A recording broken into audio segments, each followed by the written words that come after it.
Salam sejahtera.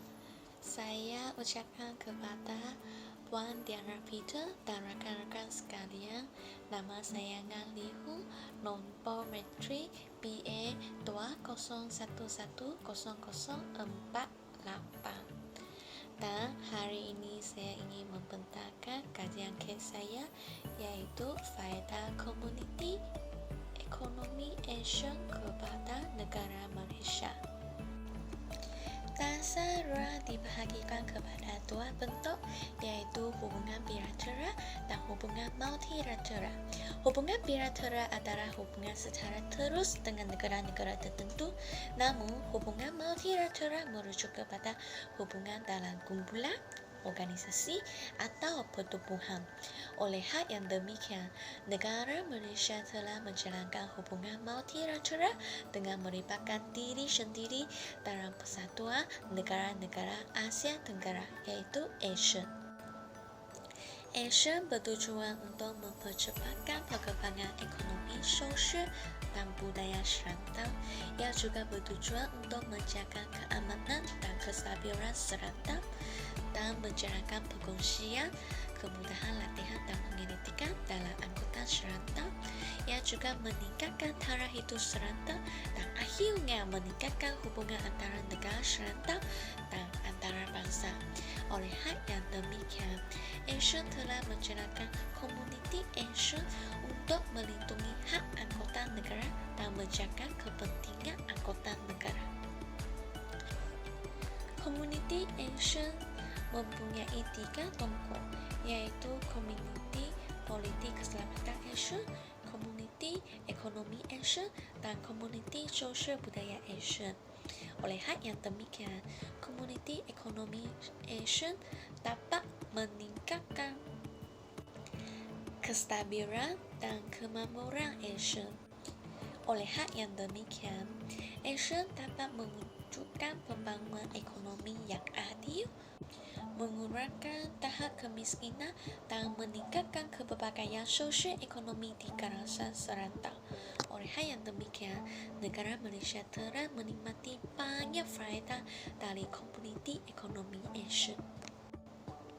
Negara Malaysia dapat menikmati faedah daripada komuniti ekonomi ASEAN disebabkan oleh negara Malaysia sebagai salah satu aktor dalam komuniti ekonomi ASEAN. Oleh hal yang demikian, negara Malaysia dapat menikmati faedah tertentu. Bukan itu sahaja, penelitian juga terdapat aktor utama dalam komuniti ekonomi ASEAN mempunyai 10 ahli, yaitu Malaysia, Singapura, Indonesia, Filipina, Thailand, Brunei, Vietnam, Myanmar, Laos, dan Kamboja. Jadi, 10 ahli anggota ini dapat melibatkan diri sendiri dalam pembinaan komuniti ekonomi ASEAN. Sejak Sintang Kemunculan ASEAN keempat, idea asal komuniti ekonomi ASEAN sudah dicadangkan agar kawasan peradaban yang bebas dapat diwujudkan. Dengan ini demikian, kualiti kerjasama antara negara serantau dapat dipertingkatkan dan mewujudkan basaran tunggal negara anggota.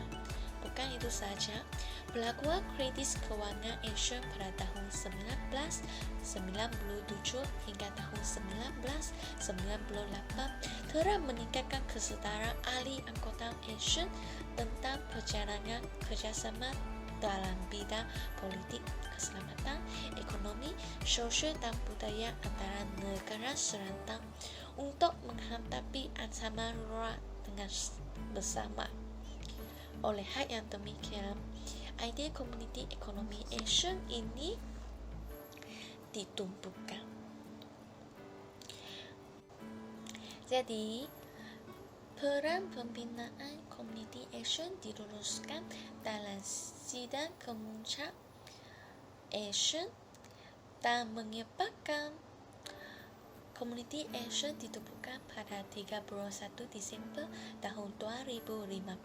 Pada masa yang sama, komuniti ekonomi ASEAN ditubuhkan kerana ia sebagai salah satu tongkok dalam komuniti ASEAN. Penelitian juga terdapat peran tindakan Komuniti Ekonomi Asia 2025 menggariskan laluan bagi 10 tahun yang akan datang. Peran tindakan Komuniti Ekonomi Asia 2025 ini bermakna untuk membina ekonomi yang berintegrasi. Kerjasama Komuniti Ekonomi Asia ini merangkumi pembangunan sumber manusia dan pembinaan kapasiti, persetujuan kelayakan profesional dan perhubungan rapat dengan perniagaan besar, dasar kewangan perniagaan, kemudahan infrastruktur dan perhubungan komunikasi, dan pembangunan e-dagang melalui e-action, pembangunan perindustrian dan sebagainya. Oleh hal yang demikian, pembinaan Komuniti Ekonomi Asia 2025 ini memang mempunyai kesan yang baik dan kesan yang buruk. Antara kesan yang baik boleh didapati sekiranya Komuniti Ekonomi Asia 2025 dapat direalisasikan adalah meningkatkan keluaran dalam negeri kasar, iaitu KDNK. Hal ini dikatakan demikian kerana jurang nilai pasaran barang akhir dan perkhidmatan dapat ditambahkan melalui ekonomi yang berintegrasi. Dengan ini demikian, ahli angkutan Asia dapat menggerakkan barang dan perkhidmatan dengan mudah dan cepat. Kesannya, barangan produk yang dihasilkan dapat diekspor ke negara lain dan meningkatkan pendapatan negara. Selain itu, kesan baik yang dapat didapati semasa merealisasikan Komuniti Ekonomi Asia 2025 adalah meningkatkan tahap pendidikan. Di samping itu, kesan baik yang dapat didapati semasa merealisasikan Komuniti Ekonomi Asia 2025 adalah menjamin kestabilan serantau. Hal ini kerana ahli angkutan negara Asia dapat menggerakkan hubungan antara satu sama lain dalam pelaksanaan Komuniti Ekonomi Asia ini. Satu lagi kesan baik yang boleh didapati semasa merealisasikan Komuniti Ekonomi Asia 2025 adalah meningkatkan kemudahan infrastruktur. Namun, kesan buruk yang boleh didapati sekiranya Komuniti Ekonomi Asia 2025 direalisasikan adalah meningkatkan bilangan pendatang asing tanpa izin. Hal ini kerana Komuniti Ekonomi Asia 2025 dapat menggalakkan perkembangan perindustrian dan menyebabkan negara serantau mempunyai peluang pekerjaan yang banyak. Dalam kajian ini, peneliti juga mendapati faedah Komuniti Ekonomi Asia kepada negara Malaysia. Antaranya ialah memajukan pembangunan ekonomi negara. Hal ini dikatakan demikian kerana kerjasama ekonomi antara negara Malaysia dengan negara lain digalakkan. Dengan ini, negara Malaysia dapat meningkatkan pertumbuhan ekonomi dengan negara lain. Selain itu, faedah Komuniti Ekonomi Asia kepada negara Malaysia adalah memupuk pembangunan modal insan. Hal ini dikatakan demikian kerana kerjasama dalam program latihan dan kemahiran dijalankan dalam Asia. Di samping itu, negara Malaysia juga dapat meningkatkan pelaburan asing. Hal ini dikatakan demikian kerana negara Malaysia mematuhi Piagam Asia dengan menjamin keamanan dan kestabilan serantau. Oleh hal yang demikian, negara Malaysia menjalinkan hubungan yang rapat dengan ahli angkutan Asia. Satu daripada faedah Komuniti Ekonomi Asia kepada negara Malaysia adalah meningkatkan peluang pekerjaan tempatan. Hal ini dikatakan demikian kerana pasaran ekonomi telah diperluaskan dengan 20 kata.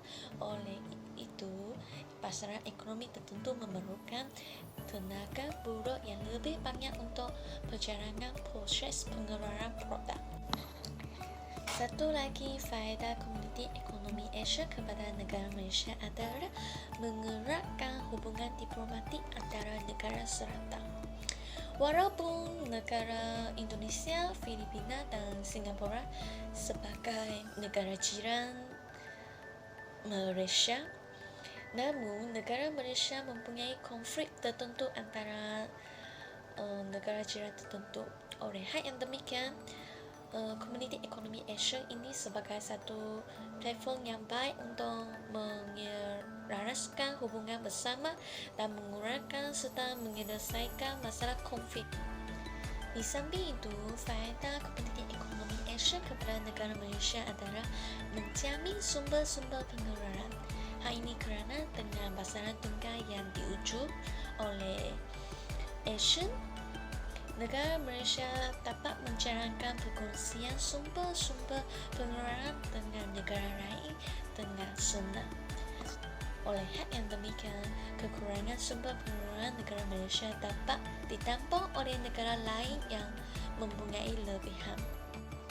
Akhir sekali, faedah Komuniti Ekonomi ASEAN dapat meningkatkan daya persaingan bersara. Hal ini kerana hubungan erat antara ahli anggota ASEAN menggalakkan permintaan teknologi yang moden berlaku.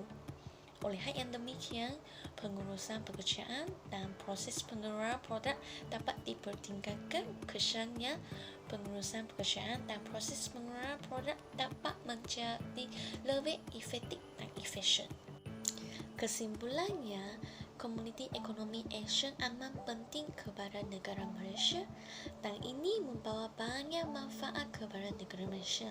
Oleh itu, negara Malaysia perlu berganti bahu dengan ahli anggota ASEAN dalam melaksanakan Komuniti Ekonomi ASEAN demi pertumbuhan ekonomi negara dapat dikembangkan. Pada masa yang sama, negara Malaysia perlu menjalinkan hubungan diplomatik yang baik dengan negara serantau untuk mengelakkan masalah konflik berlaku dalam ASEAN serta menjejaskan keharmonian antara negara serantau. Dengan ini, diharapkan Komuniti Ekonomi ASEAN dapat direalisasikan secara langsung. Mudah-mudahan dengan manfaat yang diminati dari Komuniti Ekonomi ASEAN, negara Malaysia dapat dimajukan dan rakyat Malaysia dapat hidup dalam keadaan yang harmoni dan sejahtera. Sekian, terima kasih.